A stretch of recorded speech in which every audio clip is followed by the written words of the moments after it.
Hey, Gabriel Blake. Hey, Gabriel Jose. Where are we today? We're in our homes. In our homes. In our respective homes, enjoying Oh, yes, we quarantine. are not together in a home. No, I am no. in my home. You are in your home. Yeah, I'm in my home. Imagine that, for example, it's like that we could actually be in a situation that we are so used to see each other background that basically what we do is like just creating a background of our background where we are somewhere else. That would feel more comfortable. It would feel pretty bizarre, to be fair. But yeah, what did we watch today? We watched the Dan Gilroy film from 2019, 19? which was last year. Yeah. Velvet Buzzsaw, Mm-hmm.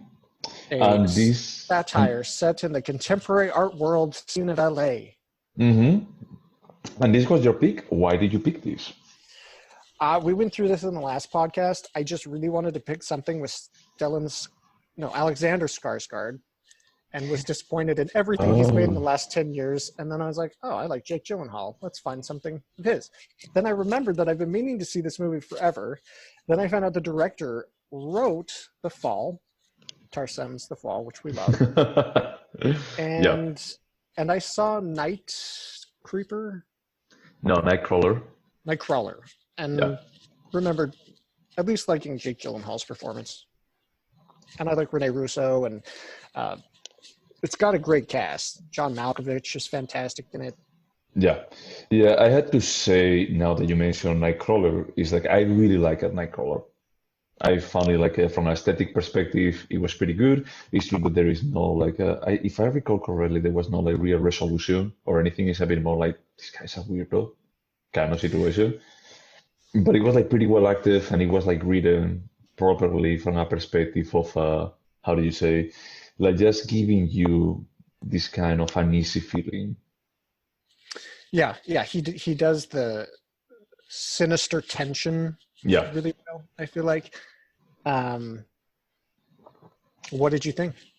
So that's for summarizing what the movie is about. As you were saying, it's a satire of the art world in LA, and the story revolves around this art critic, that he's supposed to be like a god in LA on the art scenes. That basically everything that he says is that can elevate whatever piece of work. And then also other parts of the story is like these gallery owners. And there's like I don't remember who is the owner. Rene of- Russo's the big Oh, Rene powerhouse. Russo. That's true. Yeah, Rene Russo is the owner, and another girl like a protege that she has under her wing. And one day, this protege actually finds that one of his neighbors, after dying, he left thousands of art pieces behind. And these art pieces are extremely disturbing. Not about like what they saw, but about like what they make people feel.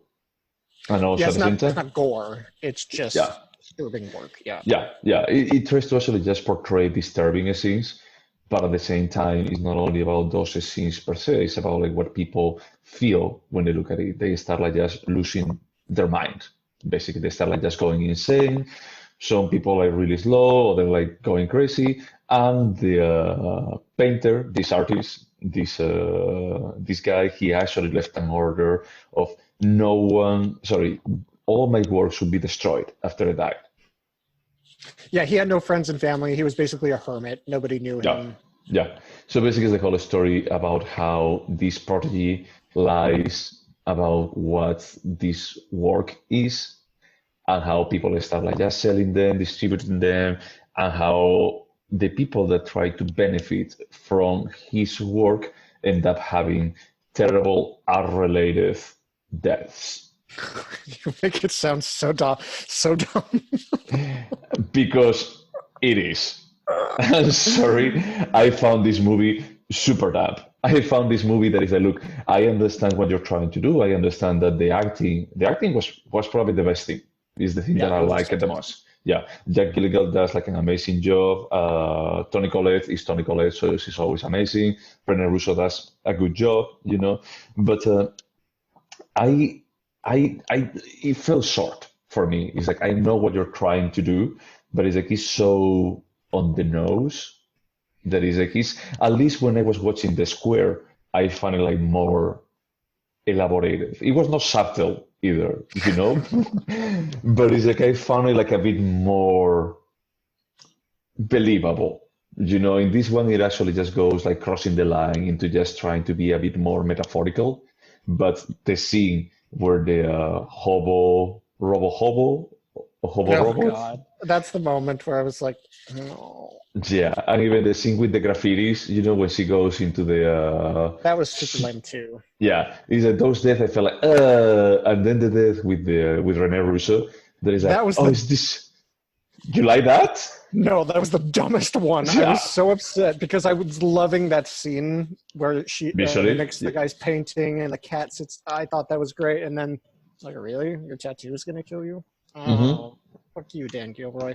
Yeah, I felt like he felt short. I felt like actually it's like one of these Netflix movies. It's like it's one of those things that is a look that you actually get like a really good director, you know, and you get like a really good cast. Is not going to guarantee that it's going to be a good movie. I had the feeling I don't know exactly what is wrong, but most of these movies that Netflix produces for that he has like the perfect cast, the perfect opportunities for like it's going to be amazing.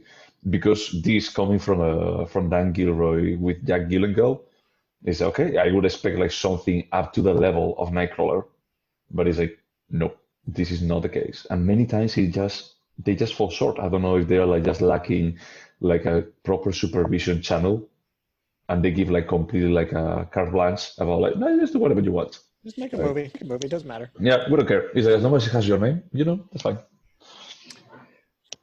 So yeah, I agree with you. I mean, it was entertaining, and it should be called out that like the first half of the movie is this very biting satire of the art world, which is Yeah. spot on, I think.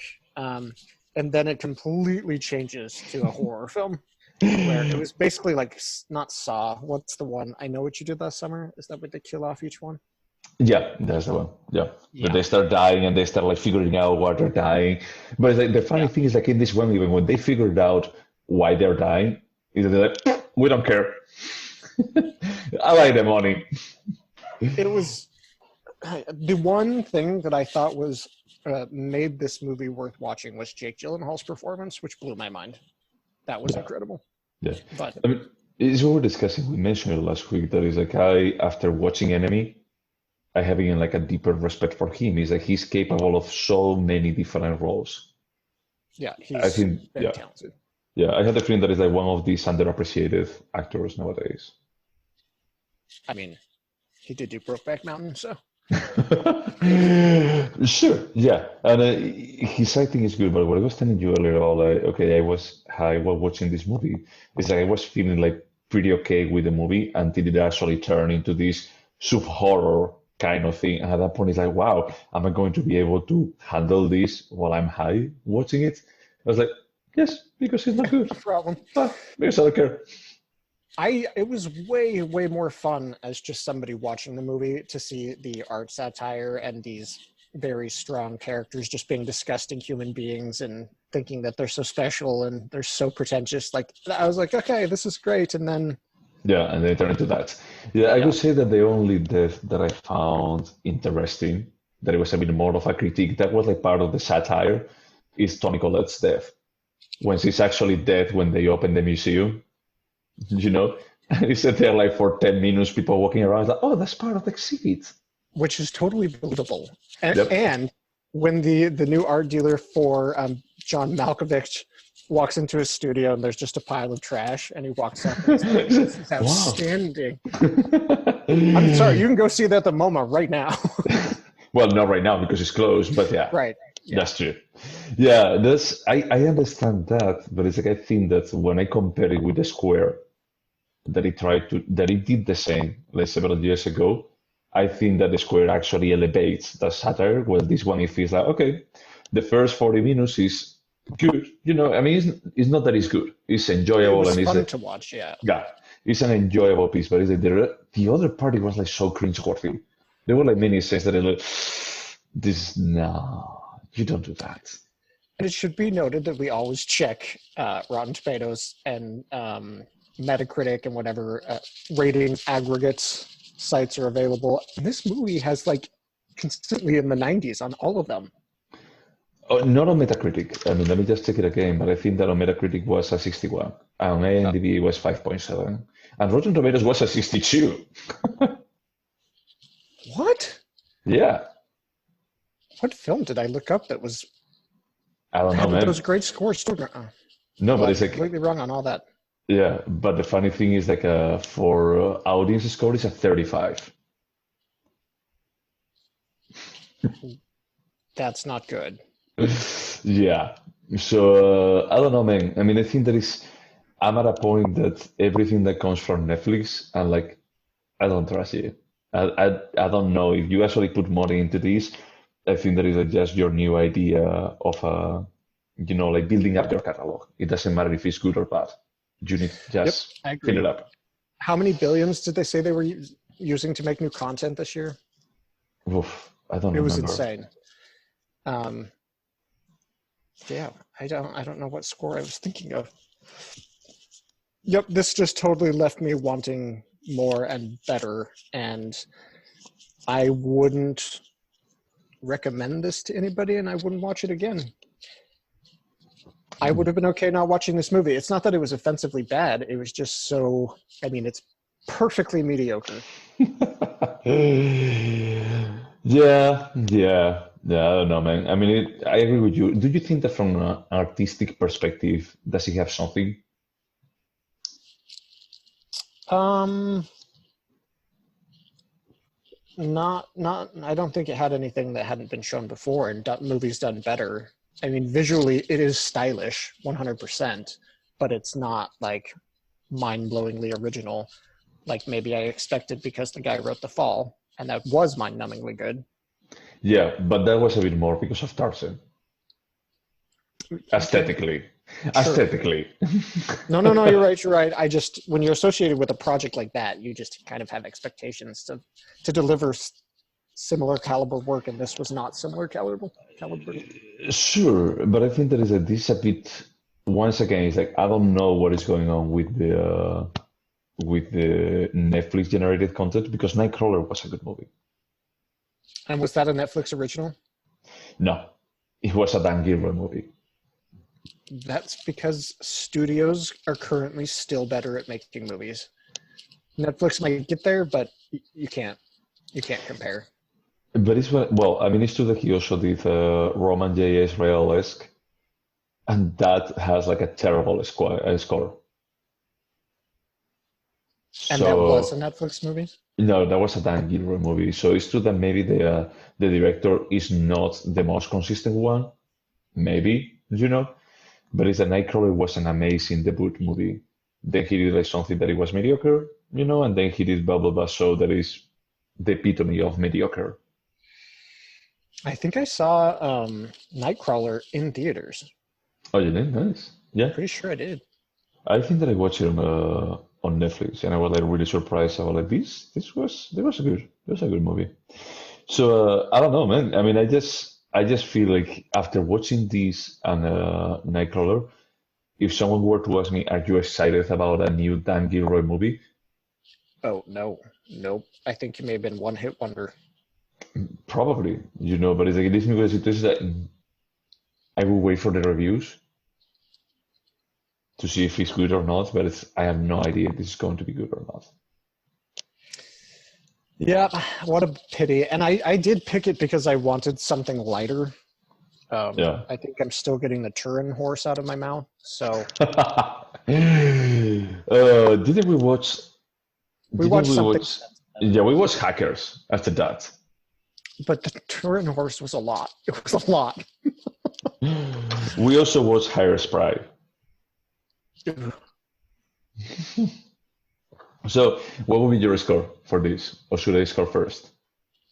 It's up to you. I know my score. Okay, I know my score too. My score is 4.5. I'm going to give it a 5.5 because I do feel it's mediocre, but at least it tried to do something that was interesting.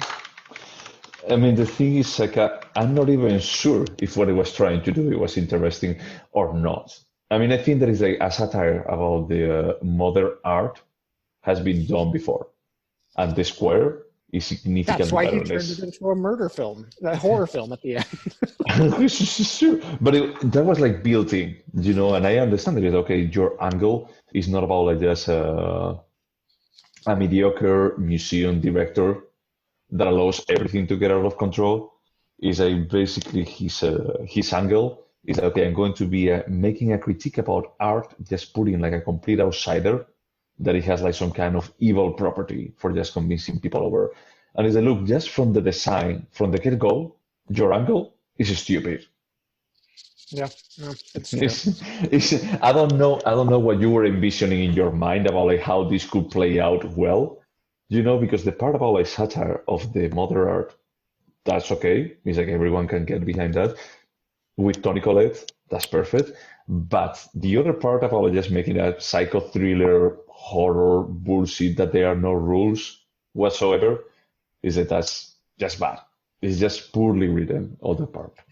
Yeah, the metaphysical or the supernatural part of it felt so off when everything, like the satire bit, was so Yeah. rooted in reality that all of a sudden uh, that woman just gets sucked into a mural and she's just there, like Yeah. screaming forever. Okay, all right. Yeah.